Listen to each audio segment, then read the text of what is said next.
Il-Partit Nazzjonalista se jkun qed jagħti l-appoġġ tiegħu lis-sajjieda anke mill-aspett Ewropew fejn se jiġi assigurat li s-sajjieda jieħdu l-massimu ħalli jkomplu jaħdmu bl-aktar mod komdu.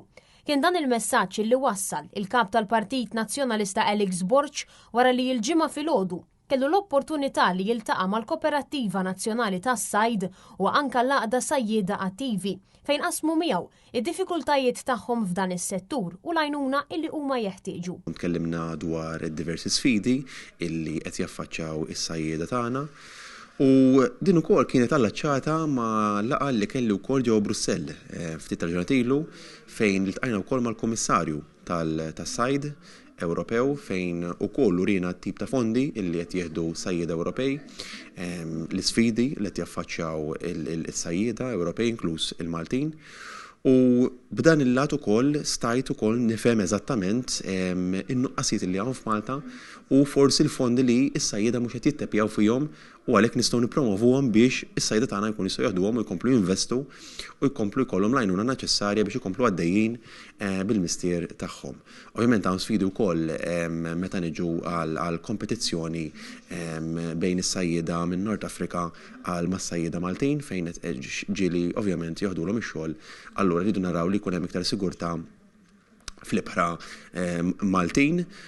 U anke hemm sfidi wkoll li ħafna żgħażagħ illum m'għadhomx imorru bħala sajjieda u għalhekk in-numru ta' sajjieda qed jonqos li qed tkun kriżi ġdida fejn is-sajjieda qed taffettwhom ħafna.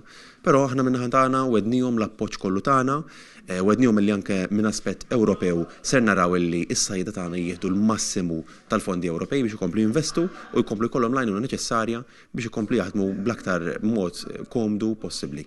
Is-sajjieda li kienu preżenti għal dawn il-laqat tkellmu mal-kap tal-Partit Nazzjonalista dwar kif huma ma jħossux illi matul is-snin irċivew l-għajnuna sabiex jilħqu ma' pajjiżi oħra f'dan is-settur, fejn spjegaw ukoll li hemm numru ta' perċezzjonijiet ħżiena fosthom fejn jidħol is-sajd għat-tonn. Net News tkellem ma' rappreżentanti ta' dawn iż-żewġ ċaqdiet illi spjegawna li żjara bħalma dik tal-kap tal-Partit Nazzjonalista Alex Borch tkun tfisser ħafna huwa kien akkumpanjat mid-deputat Tony Bezzina. Min-naħa tiegħu il-President tal-Koperattiva Nazzjonali għas-Sajd Salvu Ellul spjega illi permezz tal-laqgħa bħal din is-sajjieda jingħataw l-opportunità illi jitkellmu dwar il-karba tas-sajjieda.